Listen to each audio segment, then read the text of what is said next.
hill, near a wood, where nobody goes. up a track, Through a gate, the food forest grows, with secrets and treasures for everyone's pleasure, and Rob's discovery.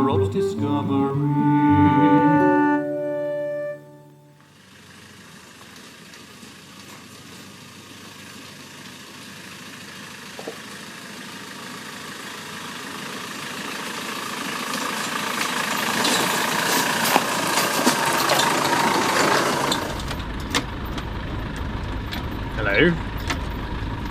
We're off somewhere very special this afternoon. About 5 miles from here, where I live, the other side of the lake, there's a farm called Westfield Farm. And there lives a lady called Bryony Huntley who, like me, is creating her own forest garden. She's a few years ahead though, and this afternoon she's invited us to go and have a look around and see what she's growing. Hold on tight.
There, duckies.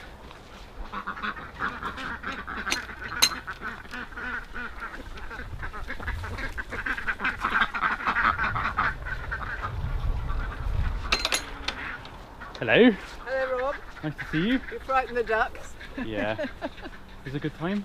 Yes, absolutely.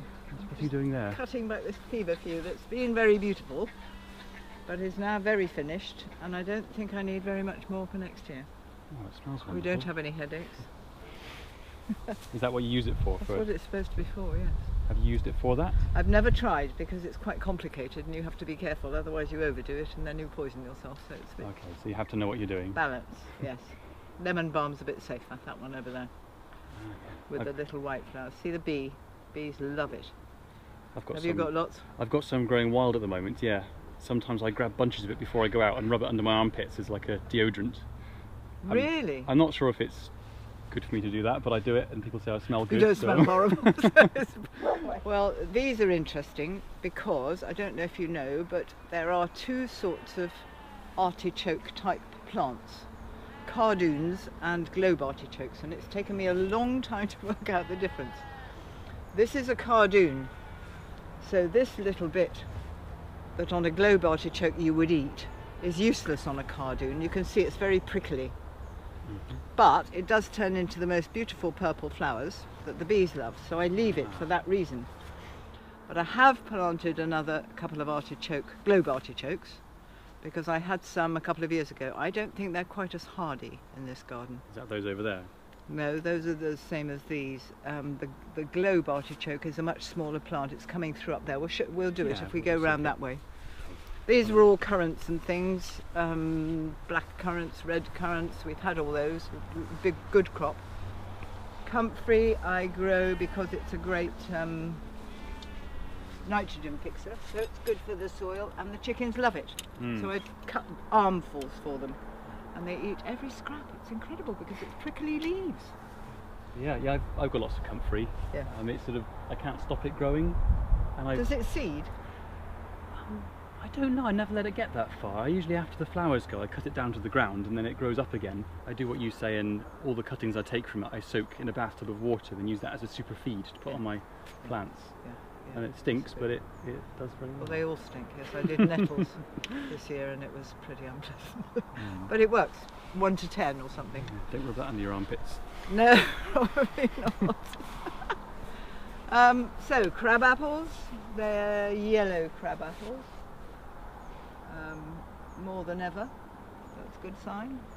That is a James Grieve apple, which seriously needs pruning. But again, more apples than ever before. These are ones we can juice because they're sweet, so we take juice from them. That's a strawberry. Have you got a strawberry bush? I do have 2 of them. They haven't fruited yet. Has yours fruited? Yes, it fruited in the very early days. I got quite a crop one year. I got very excited and tasted them and thought, right, they have no flavour at all. So have you got Interesting texture, but no flavour. And I think the birds get them. I think they get them, they almost get them as flowers. They So- have little tiny flowers, don't they? So if nothing else, then bird fodder then. Yes, exactly. Yes, you have to share. You do have to share. And a honeysuckle? Ah yes, I've got a few wild honeysuckles, but not as fantastic as this yet. Mine are only a And year berries? old. Do you get berries from yours? Yes, and the birds don't seem to go for them, funnily enough. But I don't know if they're supposed to. Those are dark sort of blackberries, and the birds do go for them. But I had a little bowl this year, which is more than I've ever had before. So it's getting better. I mean, can we eat the berries ourselves? Yeah. Oh, I didn't Yeah. know that. You can't of wild, I don't think. And this is I'm very excited about this because this is new. I went to an amazing garden in Wales and she had an incredible selection of perennial vegetables. And this is a Malva crispa.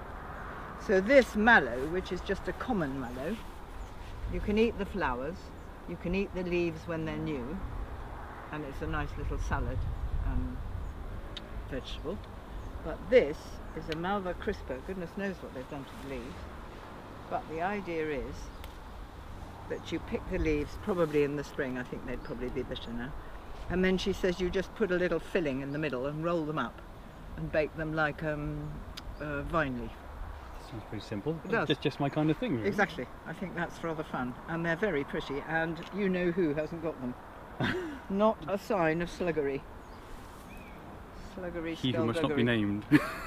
Sluggery, skullduggery. What else? Sedums. That's a nice sedum. That little red sedum is very nice in the spring. It's too bitter now. And that's what I find. Everything, you know, as the season goes on, especially with the hot weather we've had, becomes very bitter. Is that called ice plant as well sometimes? Yes. Yes. And I'm going to plant some of the one that's in the bee garden, you know, the bigger one with the green leaves, because they're nice crunchy. It's a good texture. More thingamy balm, lemon balm, pops up everywhere. I'm sure I didn't put that there. You've certainly got your ground cover sorted, because I've only just done the trees and shrubs, and you've got most of the low growing things. It's quite exciting to see. Yes. That's another of the honeysuckle bushes with blueberries that are edible and very pretty. They're coming, but in the winter those stems are scarlet red. They're absolutely gorgeous. Do they grow from cuttings very well? Probably. Yeah, here we are. Here we are. Might sneak round after we finish and take some cuttings. Absolutely, yes, do. Thank you. That's all sort of ordinary autumn raspberries. I tried both, but autumn raspberries are so much easier than the others because you just cut them down to the ground in the winter. I suppose you want to keep your raspberries in one place more or less. Well, well. they wander, don't they? There are some there and some there, and those are a little bit of a battle because of the onions. How are they a battle? Babington leeks, well, it's just all a bit close. My daughter mutters, and I mean, need more space. No, I don't think I do actually. There's plenty of space, but you'll have to move around carefully. And what's the size of this forest garden site just here? It's about an acre, it's just under an acre. Okay, so about half the size of mine then. Is it? Yeah, mine's a 2.2 acre site. And it was just, you know, grazing, which is why I have to create soil all the time, because the roots of the grass are very solid and have taken up everything from the clay. And when you say create soil, what are you doing to create it? Well, mulching and composting and straw and green, and you know, it's the colour sandwich, isn't it? The green and the brown and the yellow and the green and the brown and the yellow and the green and the brown and the yellow, and it's coming. These are looking good over here. What's this? Well, this was the support was rescued from the peas because the peas didn't need it; they weren't going anywhere, and supporting the tomatoes. I'm very excited about them. I am determined to grow tomatoes outside in this country, and this summer has been in my favour. So we shall see. Yeah, I'm doing all right for tomatoes in the greenhouse, but the ones I tried outside with my new method, growing them through the grass. Oh right. There are some, but the good thing is the birds haven't found them. Ah. It's just been a little bit too cool for them to be really fruitful, but I've got a nice bit of soil around the roots, and they're sort of using the grass as a frame to crawl through. That's very interesting. And have they created more roots as they've gone? Because I saw something by someone like Monty Don, who had a wonderful theory that you buy a grow bag, you take most of the soil out and leave it in the wheelbarrow, you put the tomatoes in the bottom, little tomato plants, and then as the tomatoes grow, you shovel the grow bag stuff back in, soil back in. Because if you look here, there are roots. Now if I put that much more soil, and look at that one over there. If I put another 2 or 3 inches of soil. Oh, I see the little roots Do you coming see? out. Yeah. It's extraordinary, I had no idea. So maybe on the ground that's why they're doing well, because wherever they are on the ground, they can put down roots. It's like one of those things, tomatoes, aren't they, where you can do as much or as little as you like. It just depends how much fruit you get. Like you can leave them alone And get they'll nothing. do, well, they do okay. Very little. Very, very little. That's since yesterday, that little nonsense. What do they call those little bits that grow in between? Do you know? The bits that one must prick out. The bits that one must take out, and one does take out frequently, but somehow they sneak. Oh, I love that smell. They sneak back in. Side shoots. What's going on up here? These are just ordinary, you know, chard. Are these annual or Well, perennial chard? they go on quite a long time. They're not perennial. They're annual that will be good in the winter. And then, you know, by this time next year, they'll be pretty well gone. But you gather the seed and plant the seed, you know. So. And this is the yacon. I think I told you about it. It's a root tuber Ah, yes. that you can scrub and chop and eat crunchy or cook or grate or juice. The juice is interesting. Same situation as Jerusalem artichokes, so you need to be a bit careful. But it is a probiotic, That's so interesting. it's terribly good for you if you do little bits, not too much at once. You have to get your digestion used to it, I think. Well, I But look at this guy. usually eat vegetables with a bit of soil on them and don't wash them properly, so that's... More Right. flavour, I suppose. Yeah, let's say it's flavouring. I'm very happy with him. I can't remember what he's called, but it'll come to me. But we had about 1 apple the first year, 2 apples the second year, 3 apples last year. And now look at this. And I think it's down to the nasturtiums. It's a companion plant, and they seem to be very happy. Do you know what the actual No, relationship is? no, and it's complicated. I only discovered the other day. I thought yogurt was made with a culture. You know, you put a culture with the milk. And Is it blah, not? blah. There are 5 to 6 to 7 different cultures that might be used in any given yogurt. Okay. So it's a whole nother. This is going to be a wonderful harvest of fennel seeds that I eat all through the winter. All through the winter, because they're nice and sweet, brilliant on porridge, go into smoothies, and generally very lovely. I can't believe that I can grow fennel. It's just amazing, because it's a fragile, well, I thought, look at it, you know, it looks fragile, doesn't it? Delicate Mediterranean herb. Loves being here. I didn't really think about the seeds. Lots of people go for the bulbs, don't they, and eat the Ah, the now bottom that's, bit. yes, that's a different sort of fennel, I think. Ah, okay. These ones are just stems, they're just, you know, I think the bulbs are probably being created by man. I'm sure that, you know, there are organic ones and things, but yes, they don't last as long. The seeds store brilliantly, and as I say, they last all winter, which is great. Probably not so much smell now. Definitely fennelly though, isn't it? Yes. Oh yes. And in the spring, it's very. Oh yeah, yeah. And interestingly, those ones over there are further on, so they're going to be the first to harvest.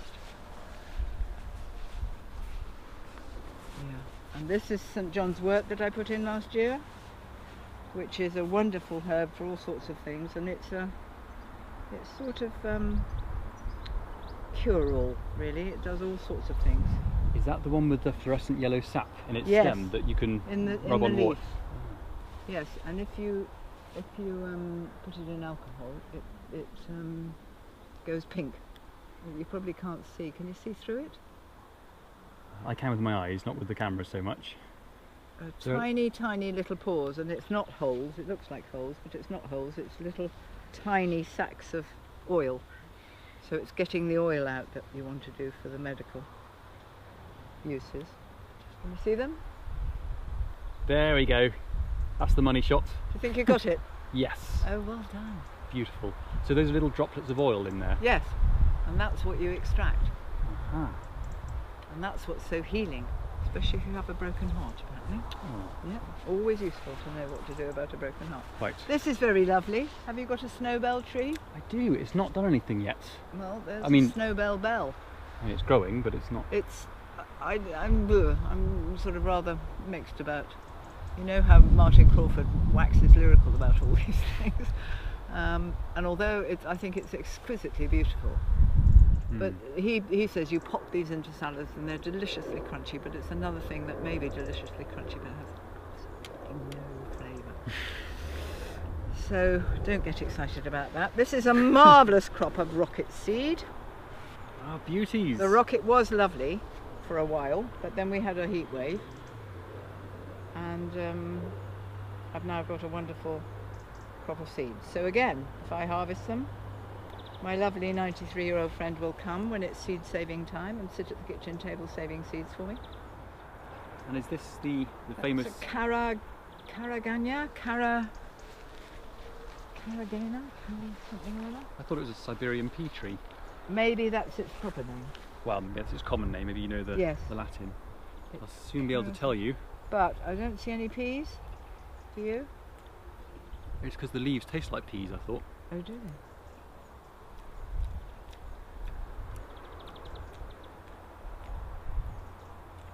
Very, very imaginative. I think it's a different tree. I hope you can eat the leaves. How many did you have, Rob? That's the one. But, Here's the label. now you're going to It find out. sounded like a good idea. It had a yellow. Oh, here we are. No, it's come off. It had a yellow fruit, but it's suffering because of the wind. Did it have yellow flowers on it before the fruit? Yes. I think it is a Siberian pea tree. Yes. Yeah, they're the flowers, aren't they? Where? There. Ah! Oh, well done. Yes. Yeah. Oh, well then it is. And go eat I some think more. that's the 2 flowers, Rob. This year's. No, 3, 4. 4 flowers. It is a Siberian pea tree. It's just it's gone a bit past the stage where they're nice and tender and pea-like. They're more Oh, well, so what? Spring? Yeah. bitter and awful. Yeah, like most things. Spring cropping, obviously. Spring salad tree. And these become peas? No, I don't know what become they something. I don't know what they've become, but I've eaten most of the flowers from mine just because they're delicious. Oh, the flowers are delicious. I'm not eating those. I mean, there are only 4 of them. Let's see what they turn into. Okay, and they're really good nitrogen fixers apparently, these. So, Yes, yes. Well, that's why that potato's so happy. I didn't see the potato. There's so much else going on. I missed the common potato. Well, it's rather beautiful flower, isn't it? Japanese wineberries. Is that what all these are? I had 3 plants, 1, 2, 3, and they had different names, so they were slightly different. So I thought, let's see what happens. And if you were here 3 months ago, it was brown, frizzled, dead, and we got a couple of days of rain, and it just took off. It's the duck's favourite place to be, because underneath, obviously, they can sneak the berries without me seeing. I don't bother with the berries because they're not terribly special, and I've got proper raspberries, which I prefer. There are all kinds of things here. This is a lovely mint. I think quite spearminty. And I've this year really gone to town with mint tea. Oh yeah. Just if you run your fingers up the stem. Oh, and I've discovered the most wonderful thing with mint. You cut a load of mint, pack it into a teapot and make tea, inverted commas, and then you use it as a foot bath. It is divine. Hot, end of day, exhausted, sitting down at the table, and I think, right, mint tea bath, mint tea foot bath, and it's absolutely super because it's antiseptic, antifungal, restful, regenerative, everything. It's absolutely gorgeous. I can recommend it. Sold. You just have to find a bucket that you can fit your feet in, because it's not a round one. They don't work. They're never the right shape. That's a Moroccan mint, which has also been hugely successful. Again, having been told by a very erudite person that I would never be able to grow any Mediterranean plants. Completely different, but again, beloved by the bees. Beloved by the bees. Haven't made tea with that one, but I have made tea with the other one. I've got about 5 or 6 mints. There's a chocolate mint over there, which is interesting. Smells like after 8. Can we have a sniff? I'll give you a bit. Crab apple. Look at this. If you hear of anybody who wants crab apples, do let me know. Take a bit. Oh, thank you. I usually say to people, what sort of mint is this, and give them a bit. And they go all around the shop. It's after 8, isn't it? It is after 8 minutes. Extraordinary. Not quite so sweet, but just as flavoursome. That's Jekka, bless her. Very, very clever. Very clever. Probably if you cooked it with a little bit of sugar, it would be absolutely gorgeous. Oh, I must have heavenly breath now after all this mint. So, so yes, I think I need to put it somewhere else as well, because it's not doing terribly well under here. Mint does go with apples. It's supposed to be a companion plant. You don't know what this is? Did I ask you that? You did. And We did couldn't we come find to out a what it was. conclusion? We did not. It looks quite pea-like. The leaves certainly do. I can only smell mint now. And it's marvellous, but I have no idea what it is. I think it's a root. You can only taste mint as well. I know, that's the trouble. Once you've done mint, you're hopeless for anything else. So that's a cherry, which I've never had any fruit from. There were fruit this year, 1 or 2, no, about half a dozen probably, but the birds get there first. How do you stop them? Pick soon, pick early. I pick them just when they're on the turn to becoming red, and put them in the window in a that's a good bowl. idea. But even so, the birds like them when they're green, so I've only got half of them this year. Yeah, I need to make more effort next year to get there quickly. Maybe the idea is to grow so many and so much that there's... Well, I've got 1, 2, one down there, where's that one? 2, 3, that big one, 4, got 4 cherry trees. I really should get some. Really should get some.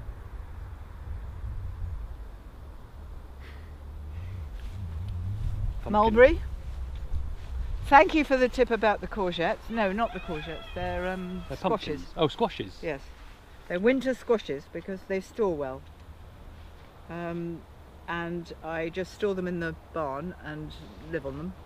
And then by about March, A, I'm fed up with squash soup, and B, they're going a bit manky, so I give them to the chickens who love them. So it's brilliant. It's really worth having a decent crop. Mulberries. Quite envious of that mulberry tree. Well, except they ripen one at a time, which is unbelievable. So you've got to be vigilant and come out and pick them as they You've got to ripen. pick one at a time as they ripen. There aren't any, it's a bit early really. Yeah, too early. That's interesting, because I've had quite a few from my black mulberry tree, Have you? and I'm only 5 miles south that way. There's one there, that might be right. But do you get more than one at a time? Yes, yeah, I got a small basket. Did out you? Last week, yes. Put it in my pie. I think you must be more sheltered. Yes, I should probably put them in my dark berry jam. I make a dark berry jam which just covers everything, whatever I've got. This is like the, well, not the forgotten area, but the, Well, the wild part of the garden. It is a bit wilder, yes it is a bit wilder. Oh look, how wonderful! Just the one. Well done, little tree. Hard as a nail. Right, we'll leave you. This is a cherry plum. You know the cherry plum down there that we had masses and masses of plums from? Yes. They all came at once, so we just had to pick that up. This is a different variety that is more, well you can see, more columnar shaped. Is it a self-fertile one? And it hasn't, yes, it hasn't fruited before. So that is a first. Still, well done. Well done. Fantastic. Most impressive. Yes, it is impressive. And this, you know, have you got some of this in your hedgerow? Not Sea yet. buckthorn? I was considering this, but isn't it quite spiky? Well, it doesn't feel very spiky. It doesn't, does it? And it has the most gorgeous orange berries. And 2 years ago, it was covered, and I thought, how marvellous! They're terribly health-giving. I'll pick them tomorrow. They're all gone. Did the birds help you out again? There must be flocks of them. Yes, because there wasn't a single one. But it's pretty. It's a pretty leaf and silvery grey rather than green. Everything's very green. You do get a bit greened out after a while. And these are Juneberries, but not ever come to anything very much. But it's bird fodder. You are supposed to be able to eat them. Have you got some? I have got Juneberries. They're tiny and they're pink and they're really tropical tasting.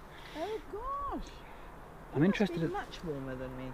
It is fascinating. I've just run out of battery with my close-up camera, so I'm just relying on this GoPro now. So I'll hold it up to the GoPro. That's a green Juneberry, 4 times the size of my Juneberries, but is it? yeah, so yours are smaller. They're tiny, yeah. But ripe and edible. Yeah. I think I'd go for that. Really, that's useless. But also, my Juneberry tree's about 12 feet tall and quite spindly, whereas this is a compact sort of bush-looking one.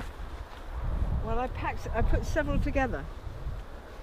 Oh, so there are lots of stems There under are there, are several there? together. Yes, there are probably 5, knowing me. Look! Yeah. What would you do? They're useless. But will they you turn think I'd pink? cook I mean, them? are they going to ripen? I don't know. I'll try your trick of putting them on the windowsill. 1, 2, 3. Actually, I better pick that up. Yeah, 3. I'll There are 3. add it to your collection. And this is good, this yarrow, I'm very happy about this. And the agrimony has just gone mad, which is wonderful. There are all sorts of health benefits to agrimony. I can't remember what, but you make a lotion or a potion. Can you remind me how many years ago you started this? 2009 I wrote the mission statement. Okay. So we started planting in 2010. Okay, so it's a seven-year-old garden then? It's a 7-year-old garden, and we had to put in the deer fencing, then the shelter belt, and then we started on the tallest trees, and I worked downwards.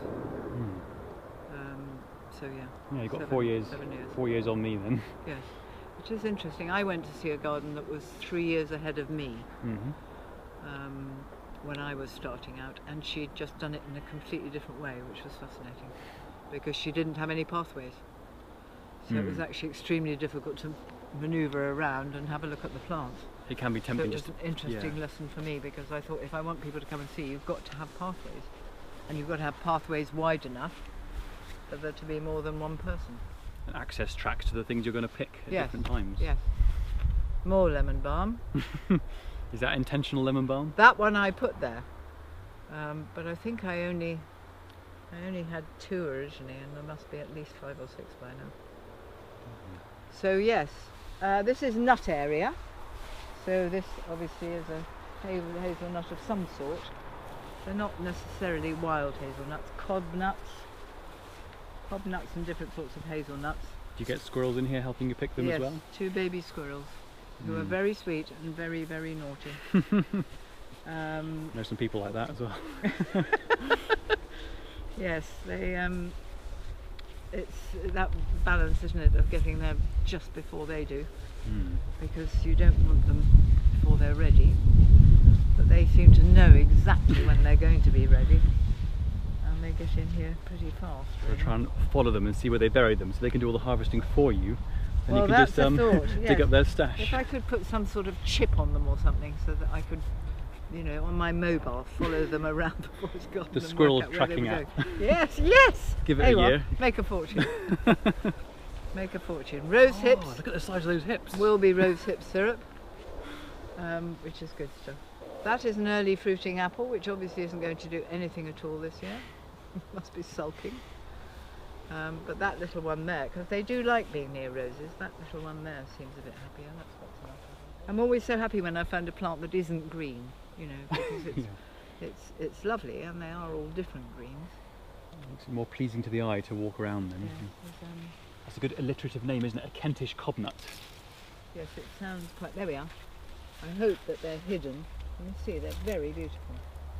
We have nuts. We have nuts. Oh, there. Easier to see with the camera. Aren't they beautiful? It's an absolute work of art. Absolute work of art.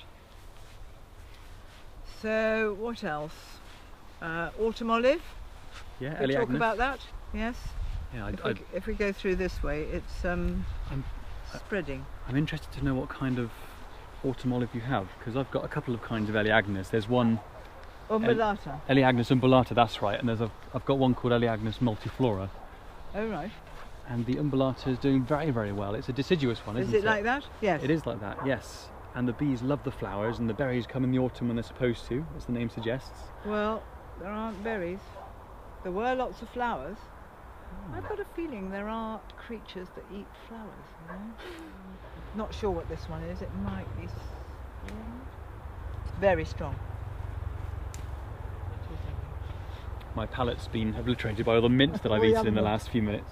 And honeyberries. Ah, I recognise these. Did you see them? Have you got some of these? Yeah, and the birds love them too. I know, I know. I got a little handful this year because I was quite quick off the mark, but you really do have to keep your eyes peeled because they just disappear, don't they? Well, I think we've done a complete circuit, haven't we? Pretty well.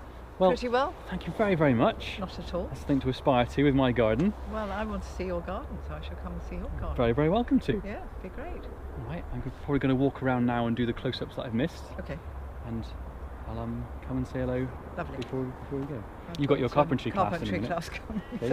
So, cheerio. Thank you very much, Bryony. See you in a minute. Yeah. That was really good. Once again, thank you for watching. That was Bryony Huntley. She's great.